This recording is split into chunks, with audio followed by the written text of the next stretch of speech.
Hey everybody, it's Ashley, and in today's video, we are going to talk about some foods that you can preserve this time of year. We are in early winter, late fall, and just because it's not summer or early fall doesn't mean there's not a lot of options for different things that you can preserve, different foods that you can preserve. And this is not just exclusive to canning either.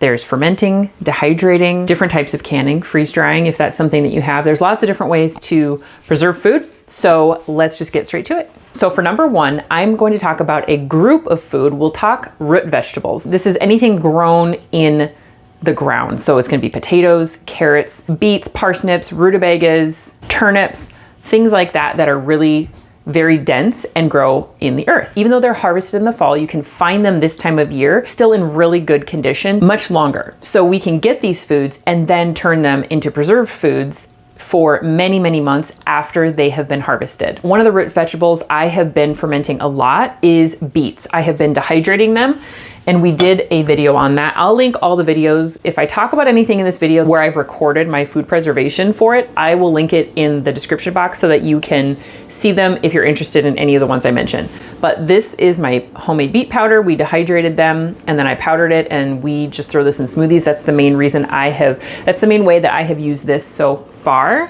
And that was the goal with it, actually, was smoothies. And also, actually, I'm going to be turning these beets, this is 5 pounds of beets, into pickled beets. They are great for salads. They're great for just snacking.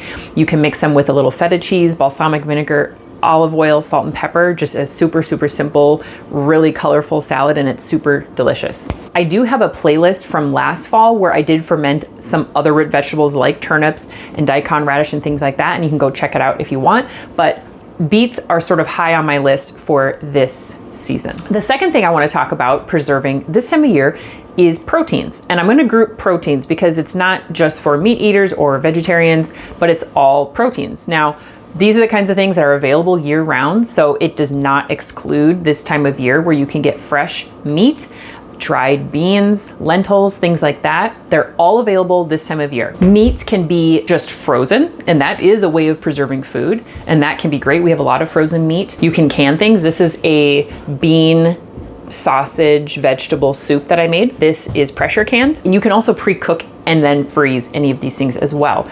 The meats, the beans, anything like that. And sometimes it can even give you a leg up on your meal prep if you plan for kind of which direction you want to take those things. So if you're canning some beef, maybe you want to add some onions, some garlic, maybe some salt and pepper. Even just that, you can then take in a lot of different directions. If you want to get more specific, you can start adding other things like onion powder, garlic powder, maybe some taco seasoning.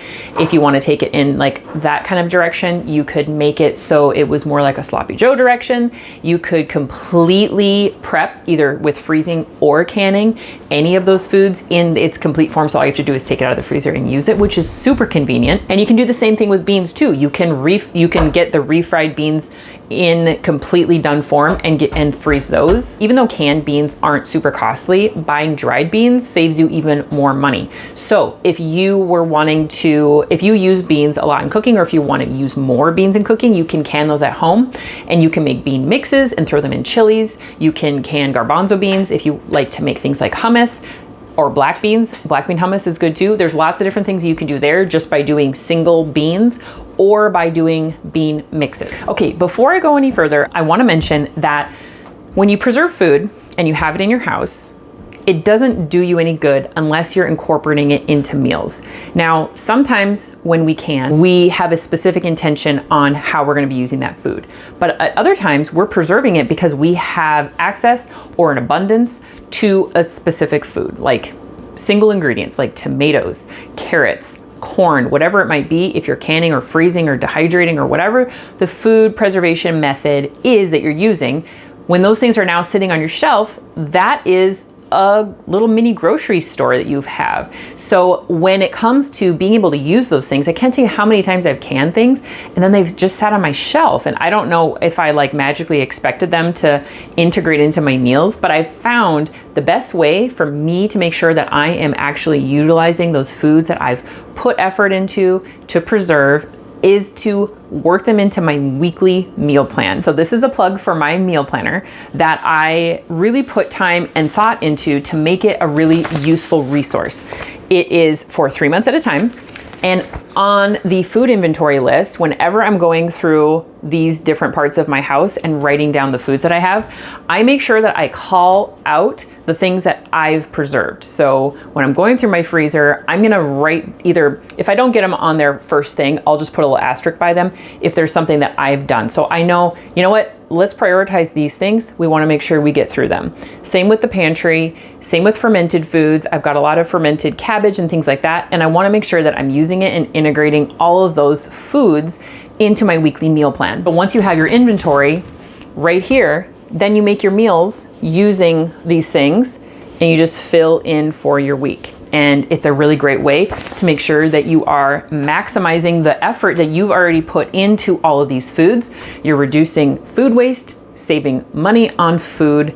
There's so many great benefits to it, and you can grab a copy. I will link it in the description. The third thing that I want to talk about preserving this time of year is making jams and jellies.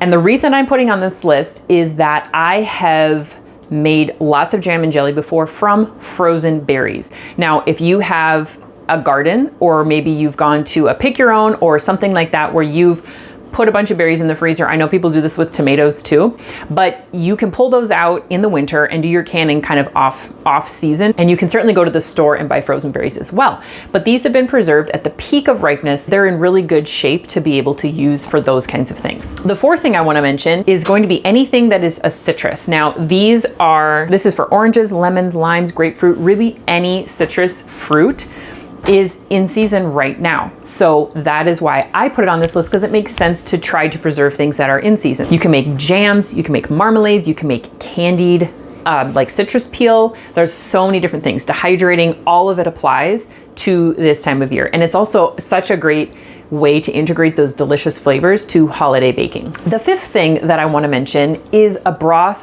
or a stock. I've done several videos on my process that I go through when I do different broths and stocks, and just any time of year is great. Now, what I did last spring is I sort of front loaded my broth making so that I wouldn't have to do it in the summer. Now, we live in such a climate where it does get hot in the summer, but it's not so hot and it's not so long of a summer that everybody has like central air. So when we are canning in the middle of summer, it's a hot process. And it's hot no matter where you live, but it's even hotter if you don't have sort of those built-in cooling mechanisms helping you. When I pre-canned all of this stuff in the spring so that I didn't have to do it in the summer, it was such a great resource, and it actually did last us until September, when the temperatures were a lot cooler and I could start making it again without it being much of a burden in terms of heat output. So canning broths and stocks any time of year is something you can do, but this time of year, you're taking advantage of cooler temperatures, which can just make the canning process a lot more enjoyable, and you can build up that inventory of broths and stocks to use for sixth season too, and to last you a long time. The sixth thing that I would like to talk about when it comes to preserving this time of year is cabbage. And if you've seen some of the recent videos on this channel, you've seen some of my processing of cabbage. We've done dehydrated cabbage, just whole, which I still haven't ground up because we still have a little bit left. And so we're using this similar to the beet powder in smoothies. And actually, I just put some in these energy bites. And because the color is so light, it doesn't change it visually or the taste. As I was making it, I was kind of tasting it. And there's peanut butter and honey and lots of really strong flavors. And I was really surprised that I couldn't taste it at all.